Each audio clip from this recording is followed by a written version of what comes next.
आज की वीडियो में आप सभी सुनेंगे मासिक दुर्गा अष्टमी की व्रत कथा। आपको बता दें कि हर महीने की शुक्ला पक्ष की अष्टमी तिथि के दौरान दुर्गा अष्टमी का उपासक किया जाता है। इस दिन श्रद्धालु दुर्गा माता की पूजा करते हैं और उनके लिए पूरे दिन का व्रत करते हैं।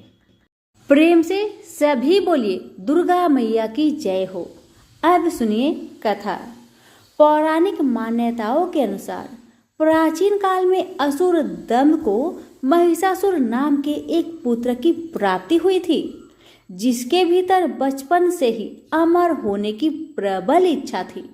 अपनी इसी इच्छा को पूरा करने के लिए उसने अमर होने का वरदान हासिल करने के लिए ब्रह्मा जी की घोर तपस्या आरंभ किया। महिषासुर द्वारा की गई इस कठोर तपस्या से ब्रह्मा जी प्रसन्न भी हुए और उन्होंने वैसा ही किया जैसा कि महिषासुर चाहता था। ब्रह्मा जी ने खुश होकर उसे मनचाहा वरदान मांगने को कहा। ऐसे में महिषासुर, जो सिर्फ अमर होना चाहता था, उसने ब्रह्मा जी से वरदान मांगते हुए खुद को अमर करने के लिए उन्हें बाध्य कर दिया।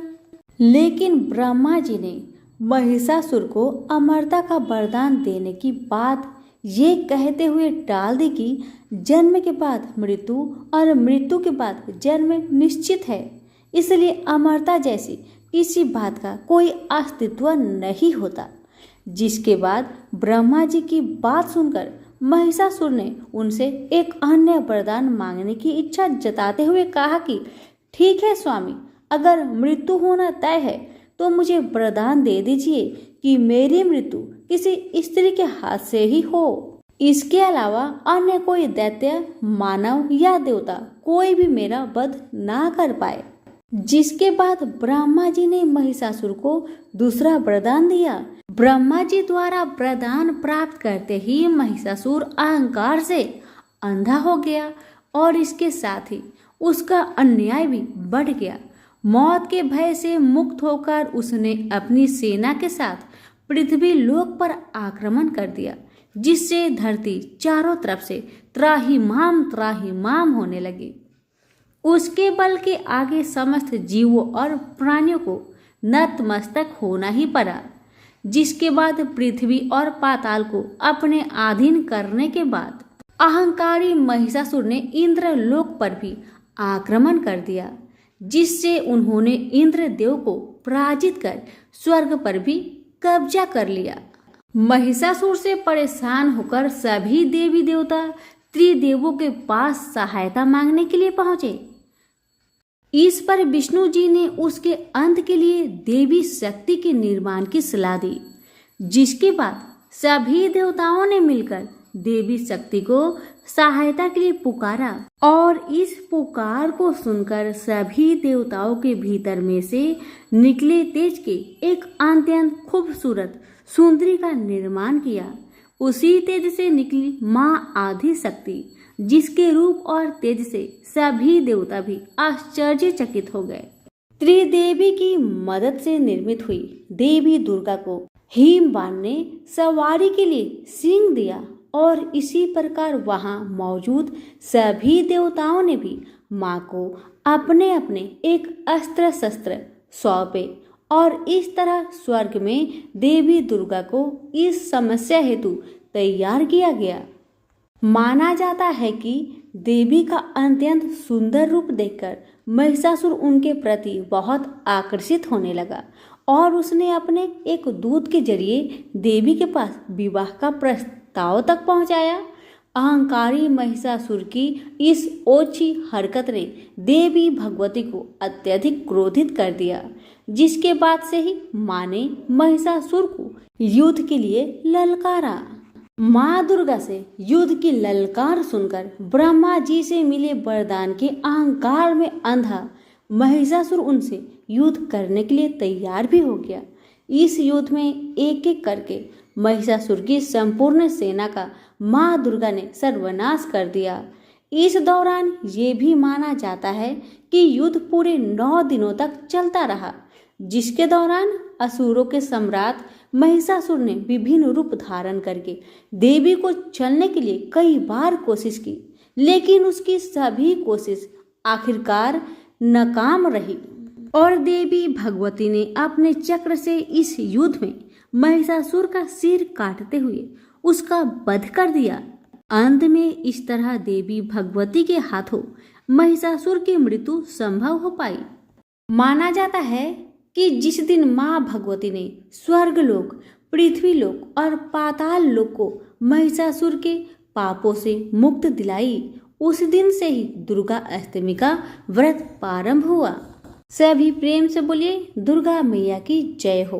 प्राचीन काल में मनोहर नगर में पीठत नाम का एक अनाथ ब्राह्मण रहता था। वह भगवती दुर्गा का भक्त था। उसके संपूर्ण सद्गुणों से युक्त सुमति नाम की एक अत्यंत सुंदर कन्या उत्पन्न हुई। वह कन्या सुमति अपने पिता के घर बाल्यकाल में ही अपनी सहेलियों के साथ क्रीड़ा करती हुई इस प्रकार बढ़ने लगी जैसे शुक्ल पक्ष में चंद्रमा की कला बढ़ती है। उसका पिता प्रतिदिन जब दुर्गा जी की पूजा करके होम किया करता, वह उस समय नियम से वहां उपस्थित रहती। एक दिन सुमति अपनी सखियों के साथ खेल में लग गई और भगवती के पूजन में उपस्थित नहीं हो पाई। उसके पिता को पुत्री की ऐसी असावधानी देखकर क्रोध आया और वह पुत्री से कहने लगा, अरे दुष्ट पुत्री, आज तूने भगवती का पूजन नहीं किया, इस कारण मैं किसी कुष्ठ रोगी या दरिद्र मनुष्य के साथ तेरा विवाह करूंगा। पिता का ऐसे वचन सुनकर सुमति को बड़ा दुख हुआ और पिता से कहने लगी, पिताजी, मैं आपकी कन्या हूं तथा सब तरह आपके अधीन हूं। जैसी आपकी इच्छा हो वैसा ही करो।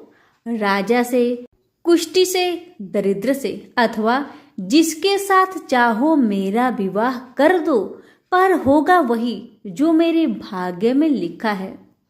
मेरा तो अटल विश्वास है, जो जैसा कर्म करता है उसको कर्मों के अनुसार वैसा ही फल प्राप्त होता है। क्योंकि कर्म करना मनुष्य के अधीन है, पर फल देना ईश्वर के अधीन है। जैसे अग्नि में पड़ने से तृणादि उसको अधिक प्रतिपद कर देते हैं, इस प्रकार कन्या के निर्भयता से कहे हुए वचन सुन उस ब्राह्मण ने क्रोधित हो अपनी कन्या का विवाह एक कुष्ठी के साथ कर दिया और अत्यंत क्रोधित हो पुत्री से कहने लगा, हे पुत्री, अपने कर्म का फल भोगो। देखो भाग्य के भरोसे रहकर क्या क्या करती हो। पिता के ऐसे कटुक वचनों को सुमति मन में विचार करने लगी, अहो मेरा बड़ा दुर्भाग्य है जिससे मुझे ऐसा पति मिला। इस तरह अपने दुख का विचार करती हुई वह कन्या अपने पति के साथ वन में चली गई और डरावने कुशायुक्त उस निर्जल वन में उन्होंने वह रात बड़े कष्ट से व्यतीत की। उस गरीब बालिका की ऐसी दशा देख देवी भगवती ने पूर्व पुण्य के प्रभाव से प्रकट हो सुमति से कहा, हे दीन ब्राह्मणी, मैं तुमसे प्रसन्न हूँ, तुम जो चाहो सो वरदान मांग सकती हो। भगवती दुर्गा का यह वचन सुन ब्राह्मणी ने कहा, आप कौन हैं? वह सब मुझसे कहिए। ब्राह्मणी का ऐसा वचन सुन देवी ने कहा कि मैं आदि शक्ति भगवती हूँ और मैं ही ब्रह्म विद्या व सरस्वती हूँ। प्रसन्न होने पर मैं प्राणियों का दुख दूर कर उनको सुख प्रदान करती हूँ। हे ब्राह्मणी, मैं तुझ पर तेरे पूर्व जन्म के पुण्य के प्रभाव से प्रसन्न हूँ। तुम्हारे पूर्व जन्म का वृत्तांत सुनाती हूँ, सुनो। तू पूर्व जन्म में निषाद भील की स्त्री थी और अति पतिव्रता थी। एक दिन तेरे पति निषाद ने चोरी की। चोरी करने के कारण तुम दोनों को सिपाहियों ने पकड़ लिया और ले जाकर जेल खाने में कैद कर दिया। उन लोगों ने तुझको और तेरे पति को भोजन भी नहीं दिया। इस प्रकार नवरात्रि के दिनों में तुमने न तो कुछ खाया और न जल ही पिया। इस प्रकार 9 दिन तक नवरात्र का व्रत हो गया। हे ब्राह्मणी, उन दिनों में जो व्रत हुआ, इस व्रत के प्रभाव से प्रसन्न होकर मैं तुझे मनोवांछित वर देती हूँ। तुम्हारी जो इच्छा हो सो मांगो।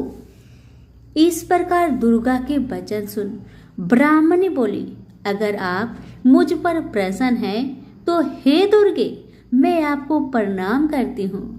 कृपा करके मेरे पति का कोढ़ दूर करे। देवी ने कहा, उन दिनों तुमने जो व्रत किया था, उस व्रत का 1 दिन का पुण्य पति का कोढ़ दूर करने के लिए अर्पण करो। उस पुण्य के प्रभाव से तेरा पति कोढ़ से मुक्त हो जाएगा।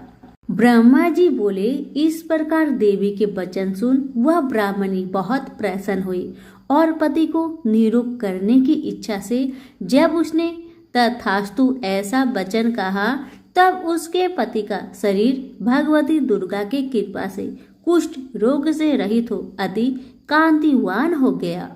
वह ब्राह्मणी पति की मनोहर देह को देख देवी की स्तुति करने लगी। हे दुर्गे, आप दुर्गति को दूर करने वाली, तीनों लोगों का संताप हरने वाली, समस्त दुखों को दूर करने वाली, रोगी मनुष्य को निरोगी करने वाली, प्रसन्न हो मनोवांछित फल देने वाली और दुष्टों का नाश करने वाली जगत की माता हो। हे अम्बे, मुझ निरपराध अबला को मेरे पिता ने कुष्ठ मनुष्य के साथ विवाह करके घर से निकाल दिया। पिता की तिरस्कृत निर्जल वन में विचर रही हूँ। आपने मेरा इस विपद से उद्धार किया है। हे देवी, आपको प्रणाम करती हूँ, मेरी रक्षा करे। ब्रह्मा जी बोले, हे बृहस्पति, उस ब्राह्मणी की ऐसी स्तुति सुन देवी बहुत प्रसन्न हुई और ब्राह्मणी से कहा, हे ब्राह्मणी, तेरे उदालय नामक अति बुद्धिमान, धनवान, कृतिवान और जितेंद्रिय पुत्र शीघ्र उत्पन्न होगा। ऐसा वर प्रदान कर देवी ने ब्राह्मणी से फिर कहा, हे ब्राह्मणी, और जो कुछ तेरी इच्छा हो वह मांग ले। भगवती दुर्गा का ऐसी वचन सुन सुमति ने कहा, हे भगवती दुर्गे, अगर आप मुझ पर प्रसन्न है तो कृपा कर मुझे नवरात्र व्रत की विधि और उसके फल का विस्तार से वर्णन करे। महात्मे, इस प्रकार ब्राह्मणी के वचन सुन दुर्गा ने कहा, हे ब्राह्मणी, मैं तुम्हें संपूर्ण पापों को दूर करने वाली नवरात्र व्रत की विधि बतलाती हूँ, जिसको सुनने से मोक्ष की प्राप्ति होती है। चैत्र मास के शुक्ला पक्ष की प्रतिपदा से लेकर 9 दिन तक विधि पूर्वक व्रत करे। यदि दिन भर का व्रत न कर सके तो एक समय भोजन करे। विद्वान ब्राह्मणों से पूछकर घट स्थापना करे और वाटिका बनाकर उसको प्रतिदिन जल से सींचे। महाकाली, महालक्ष्मी और महासरस्वती देवी की मूर्तियां स्थापित कर उनकी नित्य विधि सहित पूजा करे और पुष्पों से विधि पूर्वक अर्घ्य दे। बिजौरा के फल से अर्घ्य देने से रूप की प्राप्ति होती है। जायफल से अर्घ्य देने से कीर्ति, दाख से अर्घ्य देने से कार्य की सिद्धि होती है। आंवले से अर्घ्य देने से सुख की प्राप्ति और केले से अर्घ्य देने से आभूषणों की प्राप्ति होती है। इस प्रकार पुष्पों व फलों से अर्घ्य देकर व्रत समाप्त होने पर 9वें दिन यथा विधि हवन करे। खांड, घी, गेहूं, शहद, जौ, तिल, बेल, नारियल, दाख और कदम आदि से हवन करे। गेहूं से होम करने से लक्ष्मी की प्राप्ति होती है। खीर एवं चंपा के पुष्पों से धन की और बेल पत्तों से तेज व सुख की प्राप्ति होती है। आंवले से कीर्ति की और केले से पुत्र की, कमल से राज सम्मान की और दाखों से संपदा की प्राप्ति होती है। खांड, घी, नारियल, शहद, जौ और तिल तथा फलों से होम करने से मनोवांछित वस्तु की प्राप्ति होती है। व्रत करने वाला मनुष्य इस विधि विधान से होम कर आचार्य को अत्यंत नम्रता के साथ प्रणाम करे और यज्ञ की सिद्धि के लिए उसे दक्षिणा दे।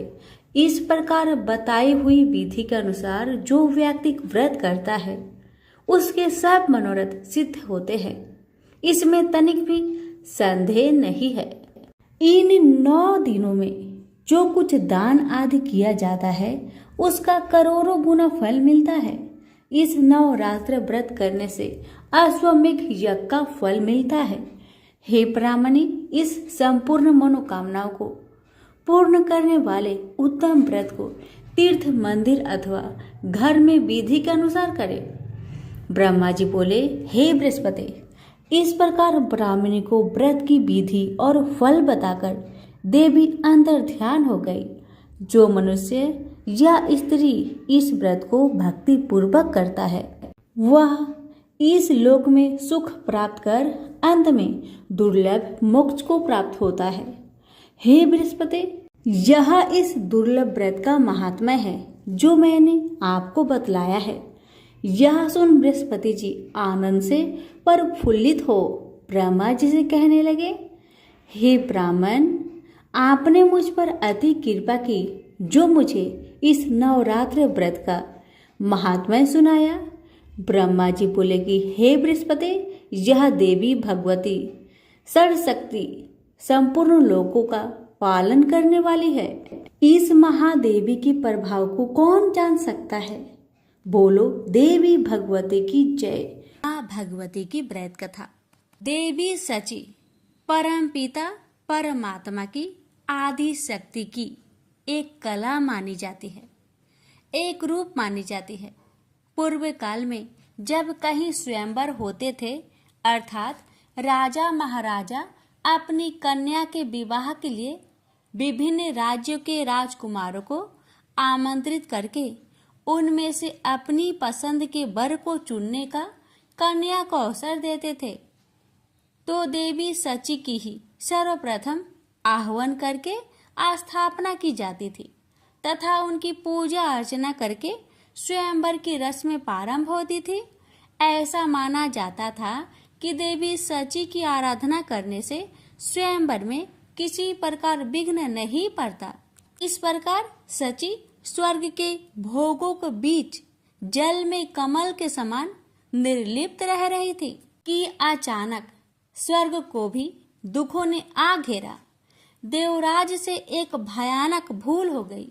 यद्यपि उनका कार्य ही पृथ्वी पर सुख और शांति रखने के लिए असुरों और दानवों का नाश करना था, लेकिन उन्होंने एक बार बिना विचार किए भगवान के भक्त पितासुर का वध कर डाला।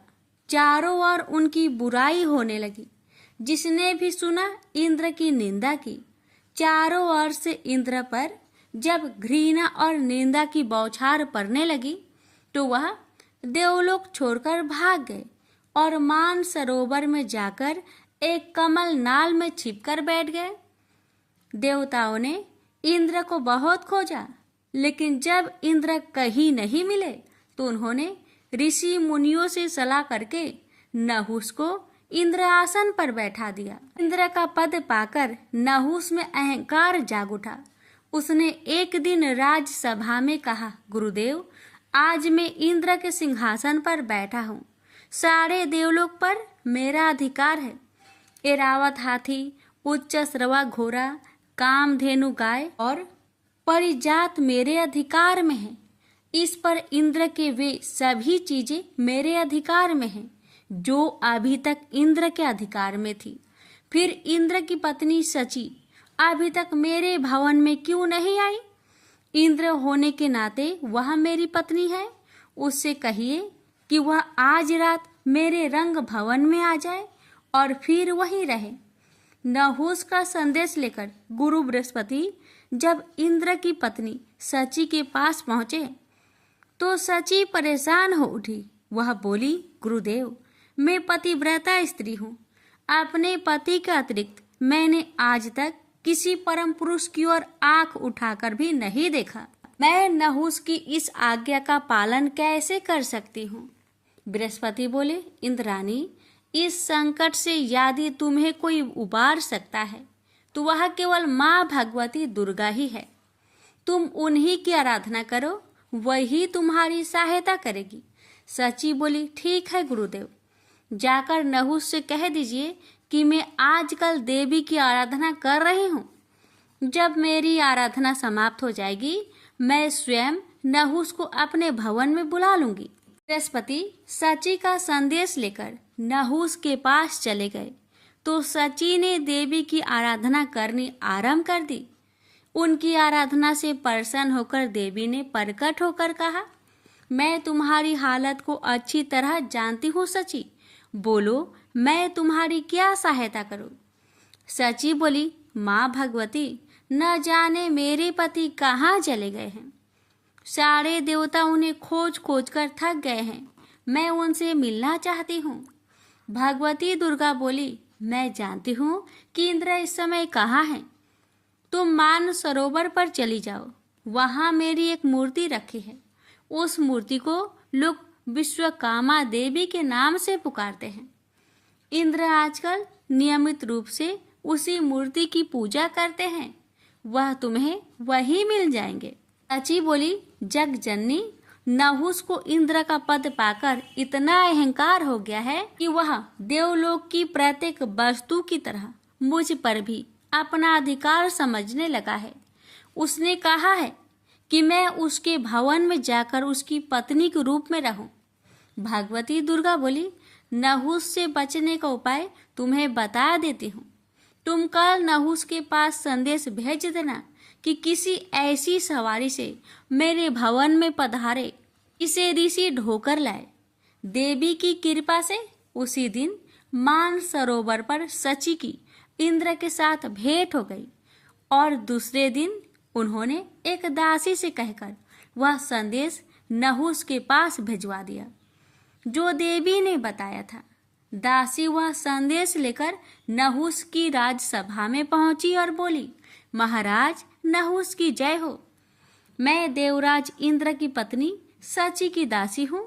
उन्होंने मेरे द्वारा आपके लिए एक संदेश भेजा है। उन्होंने कहा है कि आज रात अपने भवन में वो आपका स्वागत करना चाहती है। नहुस बोला, ओ, यह तो बड़ी प्रसन्नता की बात है। हम रात को सची के भवन में पहुंच जाएंगे। दासी बोली, अवश्य पधारिए महाराज, लेकिन आप देवी के भवन में किसी ऐसी दिव्य सवारी में बैठकर जाए जिसे ऋषि ढो रहे हों। दासी के जाने के बाद नहुस ने सभी ऋषि मुनियों को बुलाकर कहा, आप सब लोग मेरी बात ध्यान से सुनिए। मैं आजकल इंद्र लोक ही क्या, समूचे विश्व का स्वामी हूँ। जिस तरह इंद्र का राज्य और समस्त चल अचल संपत्ति का स्वामी मैं हूँ, उसी तरह पहले इंद्र की पत्नी सची ने भी मुझे अपना पति स्वीकार कर लिया है। ऋषि बोले, यह आप क्या कह रहे हैं महाराज? विश्वास नहीं होता। सची जैसी साध्वी स्त्री ऐसा कैसे कर सकती है? नहुस बोला, आपको विश्वास करना ही पड़ेगा, क्योंकि अभी अभी एक दासी ने मुझे आकर बताया है कि पिछले इंद्र की पत्नी सची ने मुझे पति के रूप में स्वीकार कर लिया है। ऋषि बोले, यह आप क्या कह रहे हैं महाराज? विश्वास नहीं होता। सची जैसी साध्वी स्त्री ऐसा कैसे कर सकती है? नहुस बोला, आपको विश्वास करना ही पड़ेगा, क्योंकि अभी अभी एक दासी ने मुझे आकर बताया कि पिछले इंद्र की पत्नी सची ने मुझे पति के रूप में स्वीकार कर लिया है और कहा है कि मैं ऐसी दिव्य सवारी में सवार होकर सची के भवन में पहुंचूं जिसे ऋषि ढो रहे हों। ऋषि बोले, ऐसी भला कौन सी सवारी है जिसे ऋषि ढोते हैं? हमने तो आज तक ऐसी सवारी नहीं देखी। नहुस बोला, ऐसी सवारी पालकी होती है। आप लोग उसे कहारों के स्थान पर अपने कंधों पर ढोकर ले चलेंगे। मैं इंद्र हूँ, आपको मेरी इस छोटी सी आज्ञा का पालन हर हालत में करना होगा। नहुस की इस आज्ञा को सुनकर ऋषियों को बहुत बुरा लगा। जी चाहा कि नहुस को श्राप दे दे, लेकिन अचानक उनके मन में माँ भगवती ने एक नई भावना जगा दी। उन सभी ने सोचा कि नहुस के सर्वनाश के दिन निकट आ गए हैं, इसलिए उन्हें शांत रहना चाहिए। नहुस ने बड़ी बेचैनी से शाम की प्रतीक्षा की। शाम होते ही उसने ऋषि मुनियों को बुला लिया और एक खुली हुई पालकी में जा बैठा। ऋषियों ने पालकी के दोनों ओर निकले डंडे उसके कंधों पर रख लिए और सची के भवन की ओर चल दिए। ऋषियों ने कभी कंधों पर बोझ ढोया न था, अतः पालकी के डंडों और बोझ के कारण 4 कदम चलते ही उनके कंधे में दर्द होने लगा था, इसलिए उन्हें कदम बढ़ाने में तकलीफ होने लगी। नहुस तो उतावला हो रहा था। उसने पालकी को शीघ्रता के साथ ले जाने के लिए कहा। बेचारे वृद्ध ऋषि जैसे तैसे पालकी को और तेज ले जाने लगे, परंतु नहुस को अभी संतोष नहीं हुआ। ने कोरों से ऋषियों को पीटना प्रारंभ किया। अगस्त्य ऋषि को इससे अत्यंत क्रोध उत्पन्न हुआ और उन्होंने नहुस को भला बुरा कहते हुए श्राप दे दिया। दुष्ट, तू अजगर बनकर पृथ्वी पर गिर जा और लंबे समय तक अपने दुष्कर्मों का फल भोग। और ऐसा ही हुआ। नहुस अपने पापों के प्रतिफल के रूप में अजगर की योनि में पृथ्वी पर सैकड़ों वर्ष तक पड़ा रहा। भगवती दुर्गा की कृपा से देवराज इंद्र पुनः प्रकट हो गए और देवी सची के साथ स्वर्ग के सिंहासन पर बैठकर आनंद पूर्वक रहने लगे। प्रेम से बोलिए भगवती माता की जय। भी व्रत और त्योहारों में विनायक जी की कहानी सुनी जाती है। विघ्न विनायक श्री गणेश जी को देवताओं में सर्वोच्च स्थान प्राप्त है। गणेश जी को देवताओं में प्रथम पूज्य माना जाता है, इसलिए त्योहार के दिन व्रत कथा सुनने के साथ विनायक जी की कहानी सुनी जाती है। इससे व्रत का पूर्ण फल प्राप्त होता है। कथा। एक बार विनायक जी छोटे बालक के रूप में चिमटी में चावल और चमचे में दूध लेकर निकले। वो हर किसी से कह रहे थे कि कोई मेरे लिए खीर बना दो, कोई मेरे लिए खीर बना दो, मगर किसी ने भी विनायक जी के लिए खीर नहीं बनाया। कुछ दूर चलते चलते कुछ आगे बढ़ने पर विनायक जी को एक बूढ़ी माई बैठी मिली। विनायक जी बूढ़ी माई के पास जाकर बोले, कोई मेरे लिए खीर बना दो, कोई मेरे लिए खीर बना दो। तो बूढ़ी माई ने कहा, बेटा ला, मैं तेरे लिए खीर बना देती हूँ। तब विनायक जी ने बूढ़ी माई से कहा, माँ बर्तन लेकर आओ और घर का सबसे बड़ा बर्तन को ही लेकर आना। तब बूढ़ी माई ने सोचा, ये तो बच्चा है, बच्चे का मन रखने के लिए बड़ा बर्तन लेकर चली आती हूँ। इतना सोचकर बूढ़ी माई अपने घर में जाकर घर के सबसे बड़े बर्तन को लेकर बाहर आती है और विनायक जी के सामने रख देती है। अब विनायक जी अपने चम्मच में से दूध को उस बर्तन में डालते जाते हैं। बर्तन भरते जाता है। बर्तन एक चम्मच दूध से पूरा भर गया, फिर भी दूध चम्मच में भरा ही रह गया। बूढ़ी माई घर के सारे बर्तन को लाकर बाहर रख दी। सारे बर्तन दूध और चावल से भर गए। अब विनायक जी बूढ़ी माई से कहते हैं, माँ तुम खीर बनाओ, मैं नहाकर आता हूँ, फिर खीर को खा लूंगा। जब बूढ़ी माई ने बड़े प्यार से खीर को तैयार किया तो बूढ़ी माई के पोते और पोती खीर खाने के लिए रोने लगे। तब बूढ़ी माई अपने आंखें को बंद करके विनायक जी का नाम लेकर चूल्हे में थोड़ा सा खीर को डाल दिया और कहने लगी, विनायक जी आपका भोग लगे। इतना करने के बाद बूढ़ी माई ने अपने पोते पोती को कटोरी भर भर कर खीर खाने को दे दिया। अब तो ऊपर छत पे बैठी पड़ोसन ने बूढ़ी माई को ये सब करते देख लिया। अब तो बूढ़ी माई ने सोचा इस पड़ोसन को भी कटोरा भरकर खीर दे देना ही पड़ेगा, वरना ये किसी से चुगली कर देगी। इतना सोचकर बूढ़ी माई ने उसे भी एक कटोरा खीर हाथों में थमा दिया। अब इतना होने के बाद बूढ़ी माई की बेटे की बहू ने चुपके से एक कटोरा खीर निकाली और उसे चुपके से खाकर चक्की के नीचे छुपा दिया। इतना होने के बावजूद भी गणेश जी यानी कि विनायक जी अभी तक नहाकर नहीं आए थे। अब तो बूढ़ी माई को भी भूख लगने लगी, तो वह भी एक कटोरा खीर लेकर दरवाजे के पीछे बैठकर फिर से कहने लगी, हे विनायक महाराज, आपका भोग लगे। इतना कहकर हाथ जोड़कर अपना खीर को खाना शुरू कर दिया। अब इतना होने के बाद गणेश जी आ गए। तब बूढ़ी माई ने कहा, आरे गणेश, आरे मेरे विनायक, खा ले तेरा खीर, मैं तो तेरा ही इंतजार कर रही थी। तब विनायक जी ने कहा, माँ, मैंने तो खीर पहले ही खा लिया है। तब बूढ़ी माई ने कहा, कब खाया बेटा तुमने खीर? तब विनायक जी ने कहा, जब तेरे पोते पोती ने खाई थी तब मैंने खाया था, और जब तेरी पड़ोसन ने खाई थी तब भी खाया था, और जब तेरी बहू ने खाई तब भी खाया था। अब तूने खीर खाई तो तेरा पेट पूरा भर गया। तब बूढ़ी माई ने कहा, बेटा तेरी सारी बात तो सच है, लेकिन बहू बेचारी सुबह से घर का सारा काम में लगी है, तो उसने फिर खीर कब खाई बताओ? तब विनायक जी महाराज ने कहा, चक्की के नीचे जाकर देखो माँ, वहाँ कटोरा पड़ा है। तूने तो मेरे लिए भोग लगाया था, पर तेरी बहू ने बिना भोग लगाए ही खीर को खा गई।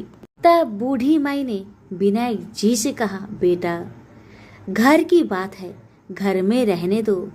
अब बताओ कि बची हुई बाकी खीर का मैं क्या करूं?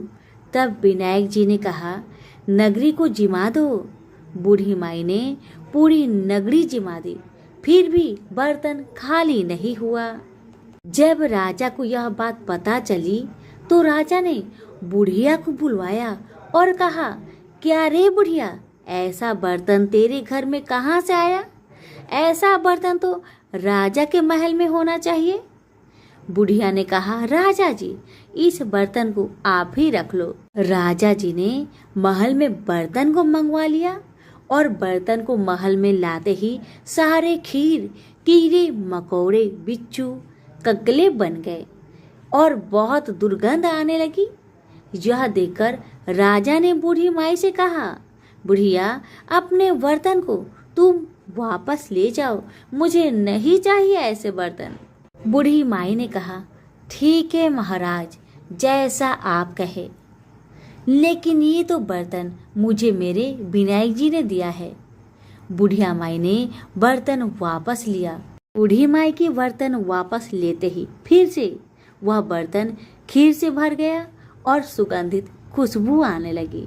बूढ़ी माई घर आकर विनायक जी से कहने लगी, हे विनायक महाराज, बर्तन में बचे हुए खीर को मैं क्या करूं? तब विनायक जी ने कहा, बची हुई खीर को झोपड़ी की कोने में खरा खोद कर डाल दो। उसी जगह सुबह जब तुम उठकर खोदोगी तो धन के 2 चारे मिलेंगे। ऐसा कहकर विनायक महाराज अंतर ध्यान हो गए और जाने से पहले विनायक महाराज ने बूढ़ी माई की झोपड़ी में लात मारकर चले गए। वैसे ही बूढ़ी माई की झोपड़ी तो महल में बदल गया। सुबह बहू ने फावड़ा लेकर पूरे घर को खोद डाला, लेकिन कुछ मिला ही नहीं। तो बहू ने सासू माँ से कहने लगी, सासू माँ, तेरे विनायक जी तो झूठे हैं। सासू माँ कहने लगी, नहीं नहीं, मेरे विनायक जी तो झूठा नहीं है, ला मैं देखती हूँ।